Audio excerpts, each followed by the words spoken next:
सहयोग भी चाहिए। और कहीं हमने कमी हो गई है, जो कमियाँ रह गई हैं, उस कमी को उजागर भी किया जाए ताकि हम भविष्य की संभावना को और आगे बढ़ा सकें और बेहतर कर सकें। इसी के साथ मैं अपने वाणी को और मैं प्रभारी प्रधानाध्यापक श्री उमेश कुमार बच्चों की समस्याओं, विद्यालय की समस्याओं और अभिभावक का सुझाव के लिए अभिभावक से आग्रह करें। विद्यालय प्रांगण में शिक्षक अभिभावक संगोष्ठी में आप सभी का स्वागत है, अभिनंदन है। यह सरकार के द्वारा हर माह में एक दिन मीटिंग रखी जाती है कि बच्चों को फीडबैक किया। आप आएंगे तो हम आपसे अपने बच्चों का व्यवहार के बारे में पूछें, आपके साथ कैसे व्यवहार करता है, स्कूल में भी जाने को स्कूल में कैसे व्यवहार करता है, तो उसकी कमियाँ को उजागर। कुछ और भी आप लोग इसमें सहयोग करेंगे कि बच्चे को होमवर्क मिलता है कि नहीं मिलता है, तो हम उसमें सुधार करेंगे। तो आप संख्या नगण्य की संख्या के बराबर है। तो इतने बच्चे हैं, उसमें देखिए कितने अभिभावक आए हैं, उसमें कितने बच्चों को फीडबैक मिलेगा, नहीं मिल पाए।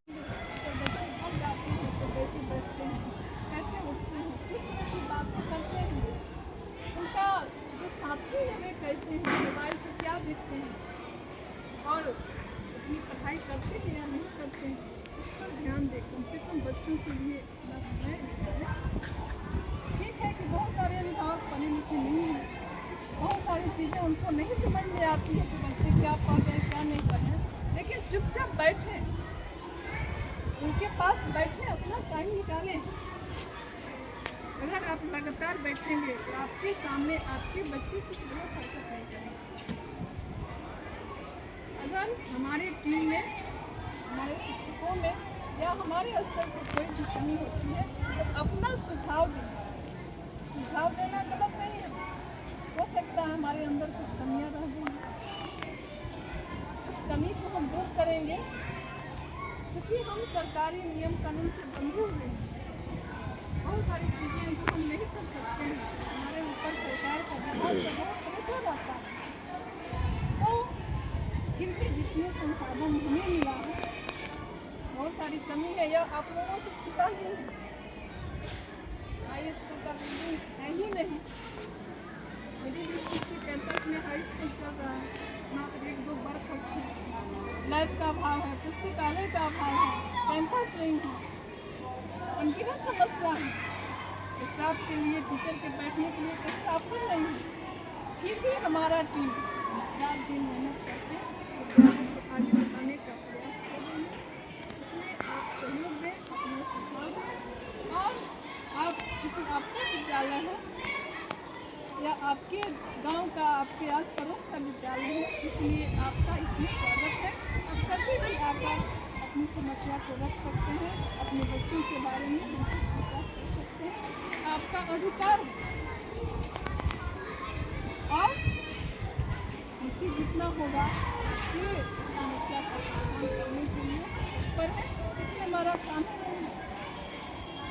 बच्चों का विकास ही हमारा विकास है। अगर हमारे विद्यालय के बच्चे अच्छा करते हैं, हम तो यहाँ तक कहें क्लासरूम में जाकर बच्चों से तुम इतना मेहनत करो कि अगला बोर्ड का कम से कम स्टेट टॉपर नहीं तो जिला टॉपर बन जाए। क्योंकि नरहरपुर से मेरा पुराना नाता है, तो नरहरपुर, करौली, किशनपुरा मेरा कर्मभूमि रहा है और 10 वर्षों का अनुभव है। यहाँ के बच्चे किशनपुरा हाई स्कूल में टॉपर हुआ करते हैं। तो मुझे बहुत खुशी हुई कि यह फिर से यही मेरा कर्मभूमि बन गया। और मैं चाहती हूँ जो भी बोर्ड की परीक्षाएं आयोजित होती हैं, कोई भी प्रतियोगिता होती है, हमारा विद्यालय जिला लेवल पे अच्छा प्रदर्शन करे, राज्य स्तर पर भी जाए। तो इसके लिए आप भी अपने बच्चों को मोटिवेट करें। आप विद्यालय परिसर में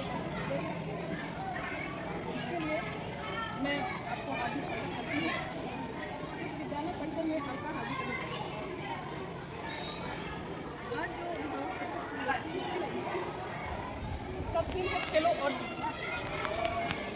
और पहले का समय था, जैसा कि अमित जी ने बताया कि पढ़ोगे लिखोगे बनोगे लदाख और खेलोगे कूदोगे बनोगे।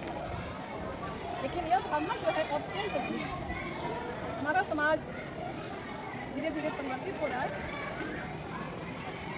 पहले की तुलना में हम जागरूक हुए हैं और शिक्षा का स्तर पहले से बढ़ा है। तो अभिभावकों के मन में ये नहीं रहे बच्चे सिर्फ किताबी कीड़ा नहीं, बल्कि बच्चों का सर्वांगीण विकास होता है। और सर्वांगीण विकास का मतलब होता है कि हर क्षेत्र में शारीरिक रूप से, मानसिक रूप से, सामाजिक रूप से और भावनात्मक रूप से बच्चे भागी होते हैं। अब देखते हैं बहुत सारे बच्चे पढ़ने में अच्छे होते हैं लेकिन सामाजिक रूप से अच्छे होते हैं। उनको कैसे बोलना है, अपने से बड़ों के साथ कैसा बर्ताव करना है, परिवार में कैसे अनुशासित रहना है, इसकी जानकारी का अभाव है। तो सबकी तरफ कोई बात नहीं, चुप रहो बेटा। बच्चों का विकास हो,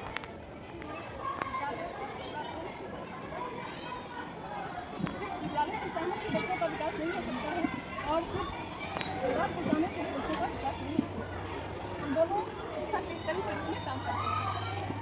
जो आदतें बच्चे घर से सीखते हैं उसी का पालन विद्यालय में करते हैं और जो विद्यालय में सिखाया जाता है बच्चे वही पालन करते हैं। और कहा जाता है कि माँ बच्चे शिक्षा को पाठशाला होती है। इसलिए बच्चों को पढ़ाई के साथ साथ नैतिक विकास पर विशेष रूप से ध्यान दें।